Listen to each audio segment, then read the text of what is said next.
Hola, mi nombre es Lucía Sordo y hoy voy a estar leyendo el cuento Relato con un fondo de agua perteneciente al libro Final del juego de Julio Cortázar. No te preocupes, discúlpame este gesto de impaciencia. Era perfectamente natural que nombraras a Lucio, que te acordaras de él a la hora de las nostalgias, cuando uno se deja corromper por esas ausencias que llamamos recuerdos y hay que remendar con palabras y con imágenes tanto hueco e insaciable. Además, no sé, te habrás fijado que este bungalow invita. Basta que uno se instale en la veranda y mire un rato hacia el río y los naranjales, de golpe se está increíblemente lejos de Buenos Aires, perdido en un mundo elemental. Me acuerdo de Lainez, cuando nos decía que el delta hubiera tenido que llamarse el alfa, y esa otra vez en la clase de matemáticas, cuando vos... ¿Pero por qué nombraste a Lucio? ¿Era necesario que dijeras Lucio? El coñac está ahí, servite. A veces me pregunto por qué te molestas todavía en venir a visitarme. Te embarras los zapatos, te aguantas los mosquitos y el olor de la lámpara a querosén. Ya sé, no pongas la cara del amigo ofendido. No es eso, Mauricio, pero en realidad sos el único que queda. Del grupo de entonces ya no veo a nadie.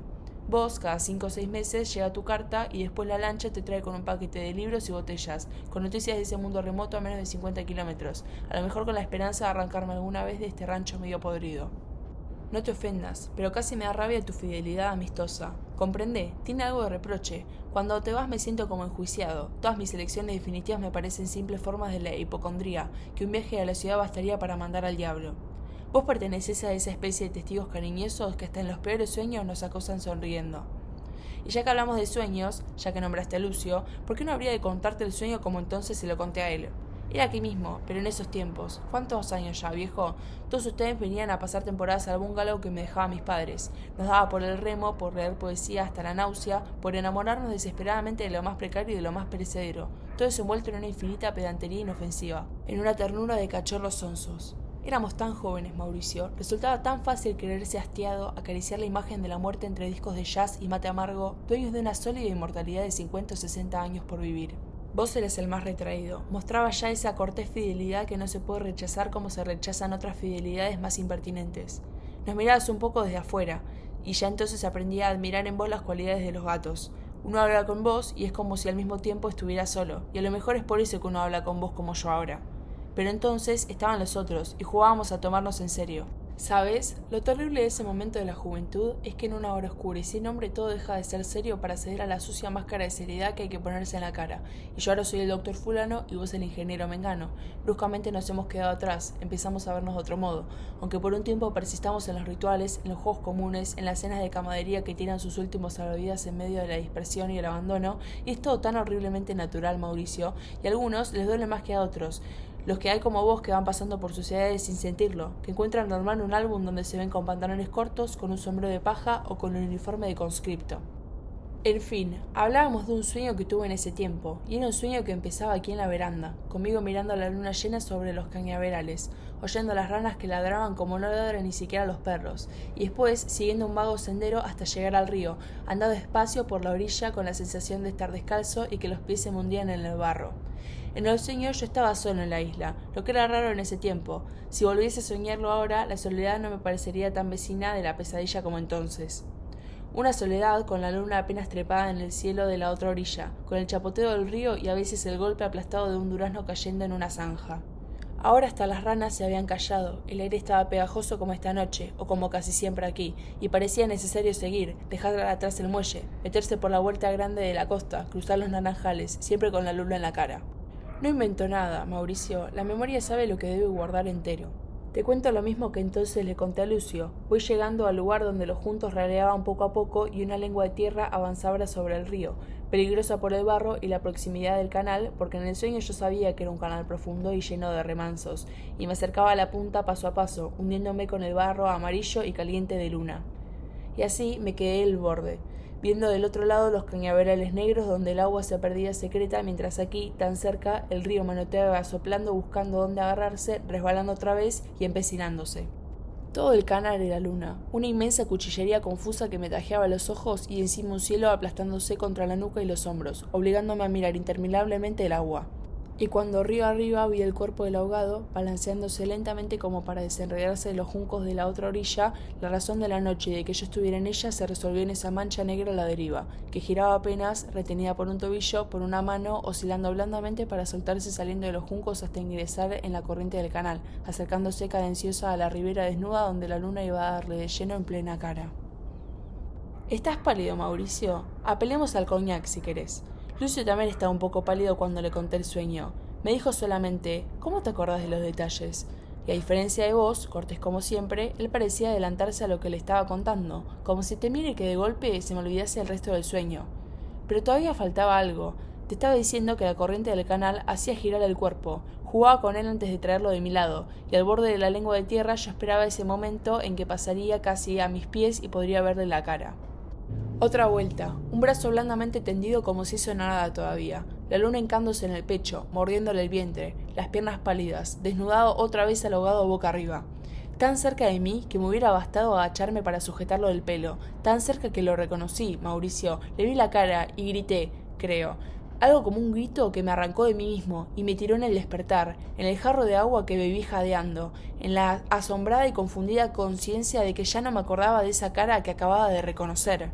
Y eso seguiría ya corriente abajo. De nada serviría cerrar los ojos y querer volver al borde del agua, al borde del sueño, luchando por acordarme, queriendo precisamente eso que algo en mí no quería. En fin, vos sabés que más tarde uno se conforma. La máquina diurna está ahí con sus bielas bien lubricadas, con sus rótulos bien satisfactorios. Ese fin de semana viniste vos, vinieron Lucio y los otros. Anduvimos de fiesta todo aquel verano. Me acuerdo que después te fuiste al norte. Llovió mucho en el delta. Y hacia el fin, Lucio se hartó de la isla. La lluvia y tantas cosas lo enervaban. De golpe nos miramos como yo nunca hubiera pensado que podríamos mirarnos. Entonces empezaron los refugios en el ajedrez o la lectura, y cansancio de tantas inútiles concesiones, y cuando Lucio volvía a Buenos Aires yo me juraba no esperarlo más, incluía a todos mis amigos, al ver de mundo que día a día se iba cerrando y muriendo, en una misma hastiada condenación. Pero si algunos se daban por enterados y no aparecían más después de un impecable hasta pronto, Lucio volvía sin ganas, yo estaba en el muelle esperándolo, nos mirábamos como desde lejos, realmente ese otro mundo cada vez más atrás, el pobre paraíso perdido que empecinadamente él volvía a buscar y yo me obstinaba en defenderle casi sin ganas. Vos nunca sospechaste demasiado todo eso, Mauricio. Venenaste imperturbable en alguna quebrada norteña, pero ese fin de verano... ¿La ves allá? Empieza a levantarse entre los juncos. Dentro de un momento te dará en la cara. A esta hora es curioso cómo crece el chapoteo del río. No sé si porque los pájaros se han callado o porque la sombra consiente mejor ciertos sonidos. Ya ves, sería injusto no terminar lo que estaba contando, en esta altura de la noche en que todo coincide cada vez más con esa otra noche en la que se lo conté a Lucio. Hasta la situación es simétrica. En esa silla hamaca llenase el hueco de Lucio que venía en ese fin de verano y se quedaba como vos sin hablar, el que tanto había hablado y dejaba correr las horas bebiendo, resentido por nada o por la nada, por esa repleta nada que nos iba acosando sin que pudiéramos defendernos. Yo no creía que hubiera odio en nosotros. Era a la vez menos y peor que el odio. Un hastío en el centro mismo de algo que había sido a veces una tormenta o un girasol, o si preferís una espada. Todo menos ese tedio, ese otoño parado y sucio que crecía desde adentro como tela en los ojos. Salíamos a recorrer la isla, corteses y amables, cuidando de no herirnos. Caminábamos sobre hojas secas, pesados colchones de hojas secas a la orilla del río. A veces me engañaba el silencio, a veces una palabra con el acento de antes, y tal vez Lucio caía conmigo en las astutas trampas inútiles del hábito, hasta que una mirada o el deseo acuciante de estar a solas nos ponía de nuevo frente a frente, siempre amables y corteses y extranjeros. Entonces él me dijo, es una hermosa noche, caminemos. Y como podríamos hacerlo ahora vos y yo, bajamos de la veranda y fuimos hacia allá, donde sale esa luna que te da en los ojos. No me acuerdo demasiado del camino. Lucio iba adelante y yo dejaba que mis pasos cayeran sobre sus huellas y aplastaran otra vez las hojas muertas. En algún momento debía empezar a reconocer la senda entre los naranjos. Quizá fue más allá, del lado de los últimos ranchos y los juncales. Sé que en ese momento la silueta de Lucio se volvió lo único incongruente en ese encuentro metro a metro, noche a noche, a tal punto coincidente que no me extrañé cuando los juncos se abrieron para mostrar a plena luna la lengua de tierra entrando en el canal, las manos del río resbalando sobre el barro amarillo.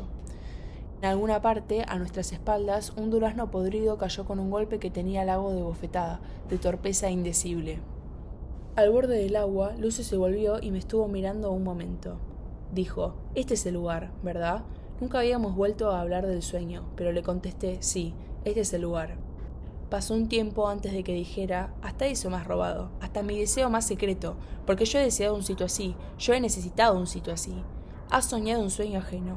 Y cuando dijo eso, Mauricio, cuando lo dijo con una voz monótona y dando un paso hacia mí, algo debió estallar en mi olvido. Cerré los ojos y supe que iba a recordar. Sin mirar hacia el río supe que iba a ver el final del sueño. Y lo vi, Mauricio. Vi al ahogado con la luna arrodillada sobre el pecho. Y la cara del ahogado era la mía, Mauricio. La cara del ahogado era la mía.